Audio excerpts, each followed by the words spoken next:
What's up? Gulaman. Alright, so medyo matagal-tagal tayong walang video. At ngayon, di ba, pag-usapan natin yung PvE nung Wizard. So, medyo mahirap pa rin siya actually pang PvE, pero okay na siya. Di ba? Kasi nabuff siya. At unti-unti, nababuff siya. Yan. Pwede na rin siyang gamitin for TR kahit papano. Di ba, kaya niyang makipagsabayan or minsan makatap DPS pa sa mga large monsters. Yan. Tapos pag-usapan natin yung build ng Nether Force or yung gamit ko for Juperos. Yan. So, yan yung stats, no? SP kailangan mo dahil Nether Force build siya. Kailangan mo na mas mataas na SP. 5.8 yung aking SP. Tapos pagka may buffs siya ng pare at saka buffs ng Bard, diba? Abot yan ng 6k. So, dapat yung SP mo ay divisible by 400 kasi yun yung effect ng Nether Force. Tapos, syempre, na-fix na yung bug ng Nether Force kasi last time bug siya. Yung Nether Force kasi 45k yung maximum niya na SP na pwede mong kunin. Pero last time hanggang nagda-take effect lang siya hanggang 5k. Kaya dati ginagamit ko for PvE 5k lang, pero last week tinest ko siya ulit. Umabot kasi ng 6k yung SP ko. Tapos yun, may dagdag na siya ulit sa damage. Yan. Tapos, pag-usapan natin yung mga enchants, no, na dapat na meron ka. Siyempre, superior magic attack, tapos int or magic attack, yung substat. Dito, kailangan SP, puro SP yan, SP, SP, SP. Yan. Tapos sa weapon, magic boon, siyempre. Tapos, int, magic attack yung substat. Dito, magic, magic attack, magic, magic.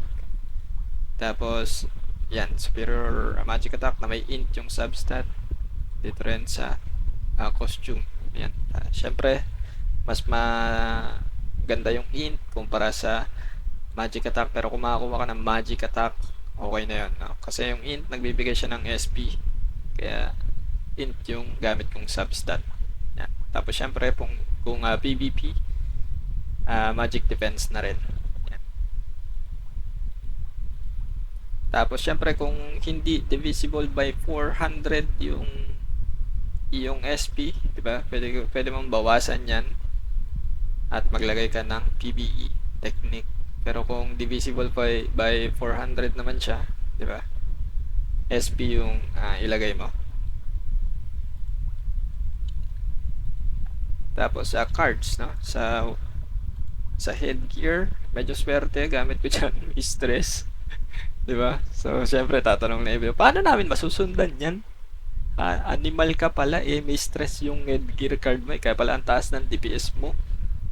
Yan. Pero syempre kung wala kang stress, dalawang cramp, 'di ba? Syempre yung iba swerte, may mistress or pyro, 'di ba?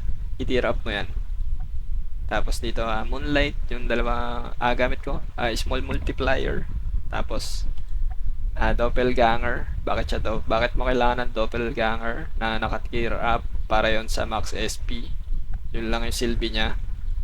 Tapos, kung meron kang card na pwedeng ilagay sa backwear, i-tear up mo. May SP percentage din yun. Wala akong card, kaya yan.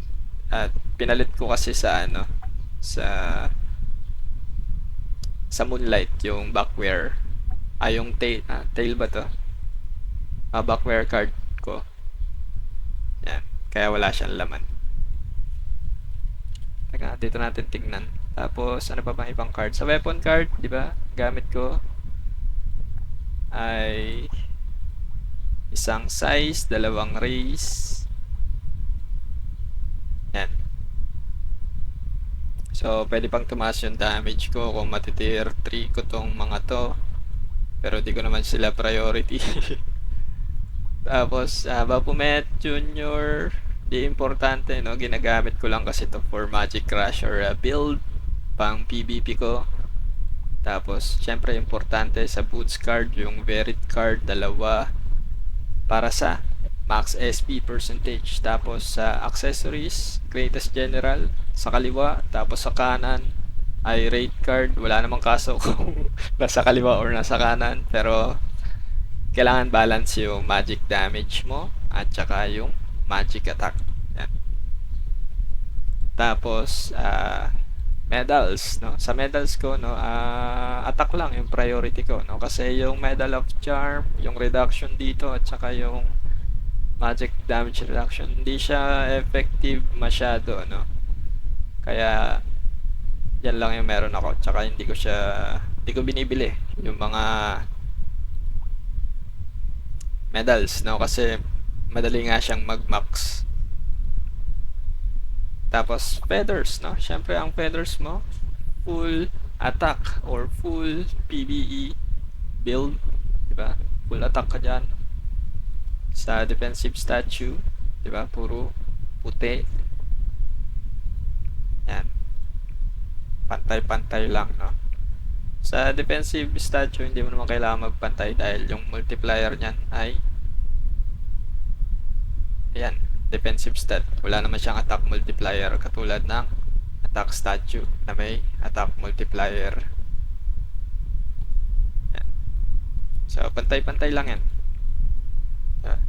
Sa attack statue, kailangan pantay-pantay. Sa defense statue, okay lang kahit di pantay-pantay. Lapag mo lang yung anong kaya mong mailapag para tumaas yung magic attack mo na 9k. Diba? 9-3.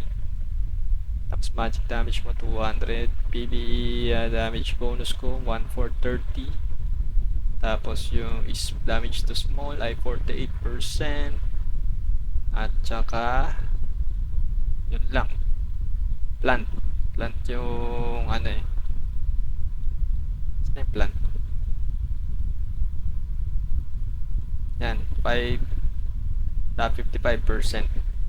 Tapos syempre, isa pang makakatulong, baka di nyo alam, di ba? Divine seasonal stats. Yan. Kung meron kang damage to plant dyan, mataas yung level, di ba? Pwede mong ipa-level.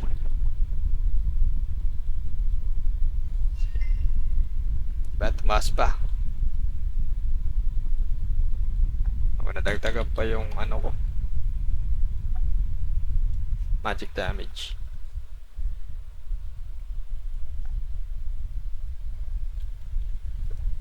Yan, so yun lang muna sa ngayon, no? At kita-kits ulit next video para sa panibagong siguro PvP build next video. Yun lang. Bye-bye!